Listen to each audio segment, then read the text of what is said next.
All right, everyone. Last thing that I want to talk about this week, I'm going to give you the two NBA playoff series that I am most looking forward to watching, other than, of course, the Celtics. I'm a Celtics fan. Of course, I'm most excited to watch the Celtics series, you crazy people.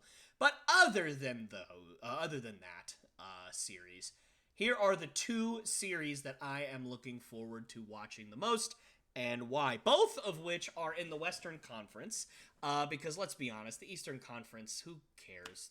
Everybody stinks except for the top 3 or 4 teams. I mean, let's just be honest with ourselves. It's not going to be a fun time watching the East playoffs. I don't anticipate really any upsets in the playoffs this year, although now that I'm saying that, the Celtics are probably going to get swept in the first round, and Trae Young's going to average 88 points a game, and DeAndre Hunter is going to lock up Jason Tatum, and Jason Tatum's going to average 6 points a night and 2 assists, and Derek White's going to be our leading scorer with 9.4 points per game, and Malcolm Brogdon, Al Horford, Rob Williams, and Jaylen Brown are all going to have their knees chopped off by a psycho serial killer with a chainsaw. Sorry, I got a little too deep in there. Anyway, other than the Celtics series, here are the two series that I am looking forward to watching the most in this NBA playoffs. First up's going to be Lakers-Grizzlies. Why? Because I genuinely believe that the Lakers have not the best chance at an upset. That's going to come later on in the playoffs. However, I do think that the Lakers have a really good chance at upsetting the Grizzlies in the first round of the playoffs. Why, you might ask? Well, I think it's pretty simple. Because they have LeBron James and Anthony Davis. That's really all the reasons I need, but I'm going to give you more because I'm sure you guys are wanting more reasons than that. D'Angelo Russell and Ja Morant are both very good young point guards. Ja Morant clearly the better of the two. However, when you've got a guy who's just a pure shot maker as D'Angelo Russell, he's going to make Ja Morant have to work on the defensive end. Not with D'Angelo Russell on the defensive end. He's basically a revolving door. But with Ja Morant on the defensive end, Ja's going to have to work. And he's going to have to put a lot of energy into guarding D'Lo, or D'Lo has the ability to put up 40 a night on you at the drop of a hat, or at the very least 30 to 35 if you don't want to give him 40 a night. So, unless you want somebody other than LeBron James on a LeBron James-led team, and other than Anthony Davis averaging 30 points a night, Ja Morant's going to have to figure out a way to lock him down. Now, they might put Dylan Brooks or somebody else on D'Angelo Russell and try and hide Ja on the defensive end, and that's fine, I get it. But you still have LeBron, you still have Anthony Davis. It's not going to be a walk in the park for the Grizzlies. Jaren Jackson Jr. in the running for Defensive Player of the Year, certainly. Anthony Davis is the better player when healthy. There's not really a dispute on that.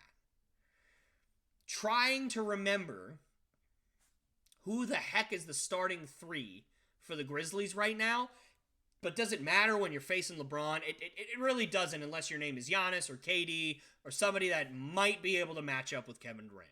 Or with LeBron James, excuse me. So, you still got LeBron, you still got AD, you got D'Angelo Russell, you've got a whole bunch of other pieces on that roster right now.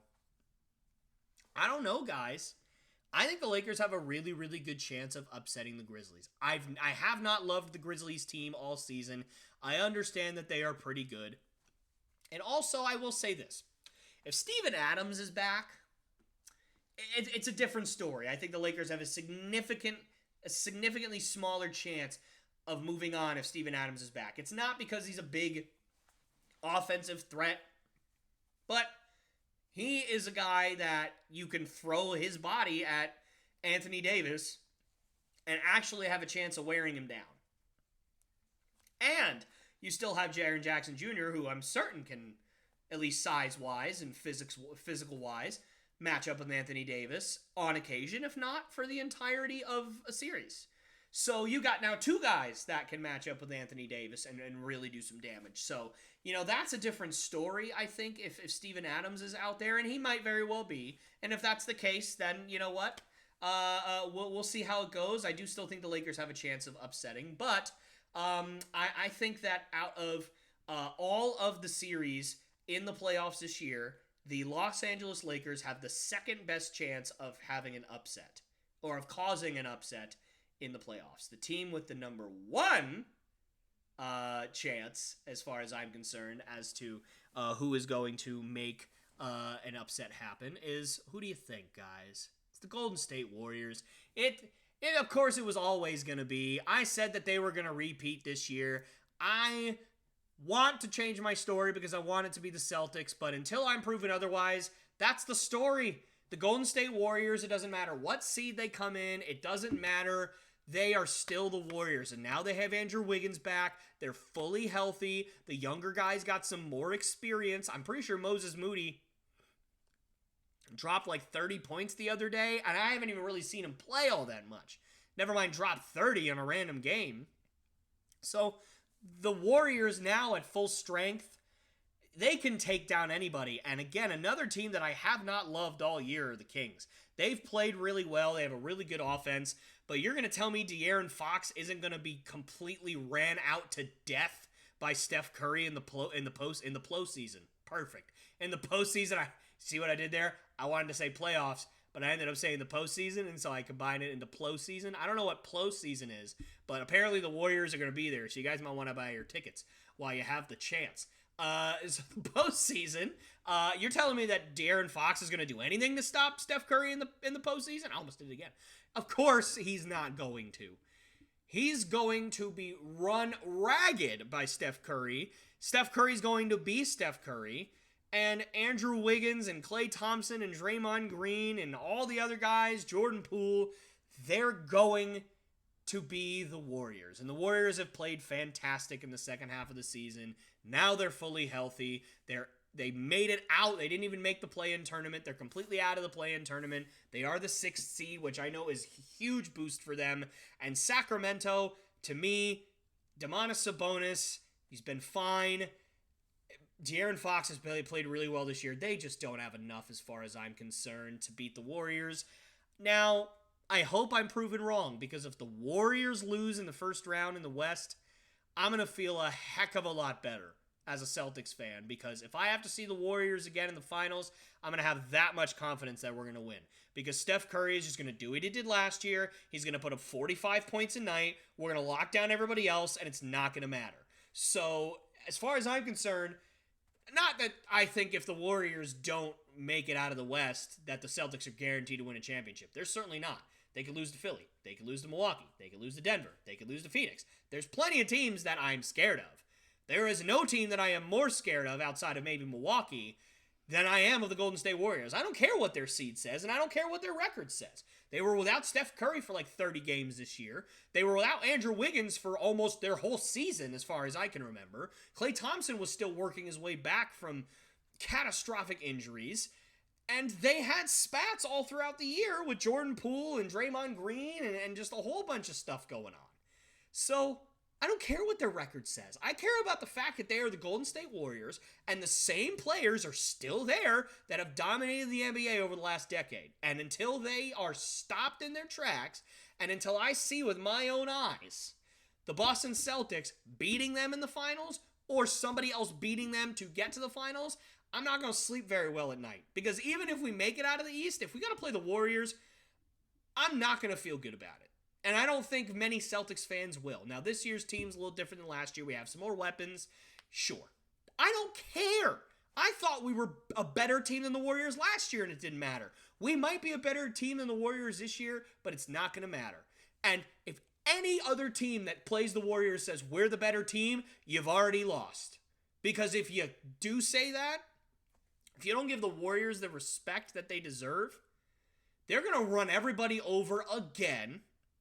They're going to make the finals again. They're going to win the finals again. And we're all going to be talking about how stupid we were saying the Warriors were going to win no more finals. Now, guess what? I'm not somebody who said that.